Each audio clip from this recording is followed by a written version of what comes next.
गरुड़ भगवान के बारे में सभी जानते होंगे।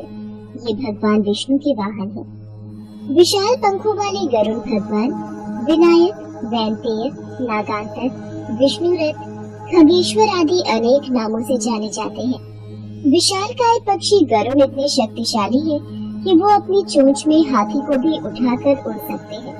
कहा जाता है कि गरुड़ देव इतने शक्तिशाली है कि एक जगह से दूसरी जगह दूर दूर तक पलक झपकते ही पहुंच सकते हैं। पर एक बार कुछ ऐसा हुआ कि गरुड़ पक्षी की आंखों में आंसू आ गए। पौराणिक कथाओं के अनुसार एक बार गरुड़ पक्षी और सुदर्शन चक्र के बीच में श्रेष्ठता को लेकर विवाद उत्पन्न हो गया। गरुड़ देव बोले, मैं सबसे तेज उड़ने वाला हूँ, मेरा मुकाबला कोई नहीं कर सकता। इसीलिए भगवान विष्णु ने मुझे अपना वाहन बनाया है। मैं अपने विशालकाय शरीर और बड़े बड़े पंखों से कोसों की दूरी पलक झपकते ही तय कर सकता हूँ।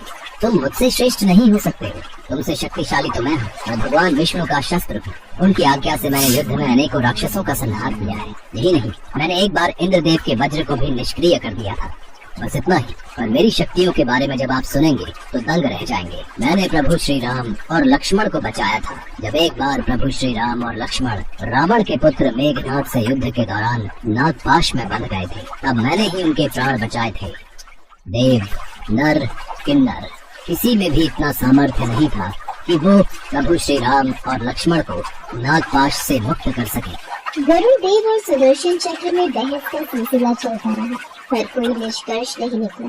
एक दिन भगवान श्री कृष्ण द्वारका नगरी में पत्नी सत्यभामा के साथ सिंहासन पर विराजमान थे।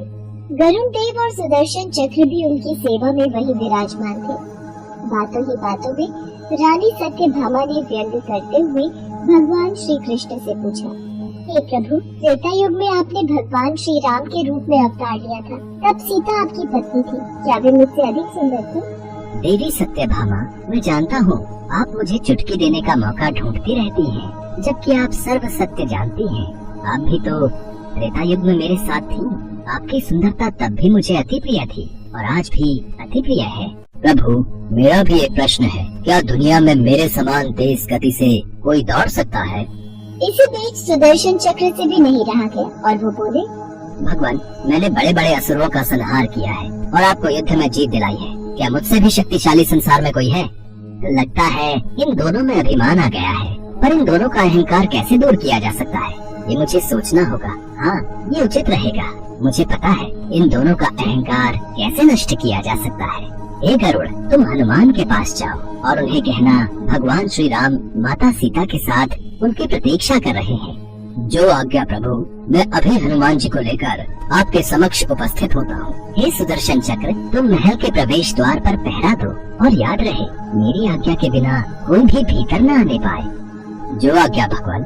श्री कृष्ण की आज्ञा पाकर गरुड़ देव हनुमान जी को लेने चले गए और सुदर्शन चक्र महल के प्रवेश द्वार पर पहरा देने के लिए तैनात हो गए। सुदर्शन चक्र ने किसी को भी भगवान श्री कृष्ण से मिलने की आज्ञा नहीं दी। भगवान श्री कृष्ण ने स्वयं प्रभु श्री राम का रूप बना लिया और रानी सत्यभामा को सीता के रूप में तैयार होने के लिए कहा। गरुड़ देव हनुमान जी को लेने पहुँचते। जय श्री राम, जय श्री राम। हे वानर श्रेष्ठ, भगवान राम और सीता द्वारका नगरी में पधारे हैं और आपकी प्रतीक्षा कर रहे हैं। उन्होंने मुझे आपको बुलाकर लाने की आज्ञा दी है, अतः आप मेरे साथ चलिए। मैं आपको अपनी पीठ पर बैठाकर शीघ्र ही वहाँ पहुँचा दूंगा। वैसे भी आप बूढ़े हो गए हो तो अति शीघ्र वहाँ नहीं पहुँच पाओगे। बंधु, आप चलिए, मैं आता हूँ। पता नहीं ये इतनी वृद्धावस्था में है, न जाने कब तक द्वारका पहुँचेंगे। वैसे मुझे क्या लेना, मैंने तो अपना काम कर दिया, अब बाकी खुद जाने। मैं भगवान के पास जाता हूँ और उन्हें बता दूंगा कि मैंने उनका संदेश वानर श्रेष्ठ को पहुँचा दिया है। गरुड़ अपना संदेश हनुमान जी को देकर आराम से द्वारका नगरी को उड़ चले, किंतु जब वो द्वारका नगरी के महल में पहुँचे तो वो आश्चर्यचकित रह गए। हनुमान जी तो भगवान के समक्ष पहले से ही बैठे हुए थे और मंद मंद मुस्कुरा रहे थे। ये देखकर गरुड़ देव का सिर लज्जा से झुक गया।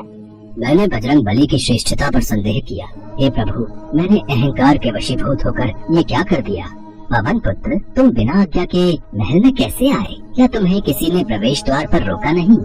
हनुमान जी ने भगवान राम को नमन करके अपना मुंह खोला और सुदर्शन चक्र को अपने मुख से बाहर निकाल दिया।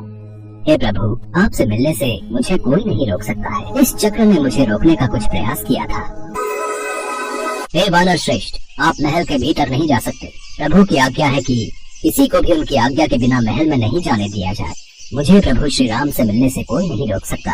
सामने से हट जाओ। हे वानर श्रेष्ठ, ऐसा साहस कदापि न करो।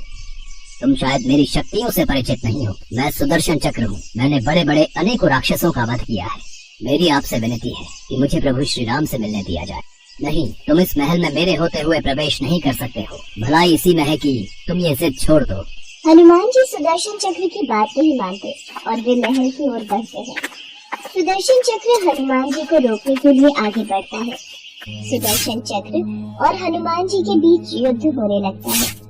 सुदर्शन चक्र हनुमान जी से कहता है, हे वानर श्रेष्ठ, अभी भी वक्त है, लौट जाओ। तुम अपने कदम पीछे हटा लो। तुम व्यर्थ ही अपना समय नष्ट कर रहे हो।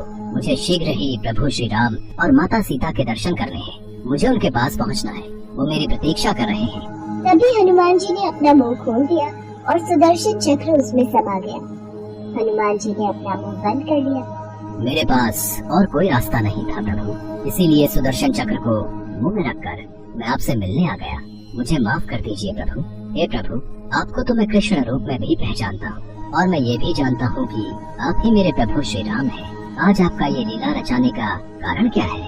जब भक्त अपनी शक्तियों का अहंकार करने लगे तो उन्हें सही राह दिखाने के लिए ऐसी लीला रचनी ही पड़ती है।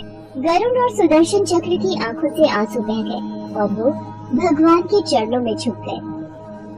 प्रभु की लीला अपरंपार है। जय श्री राम, जय श्री राम, जय श्री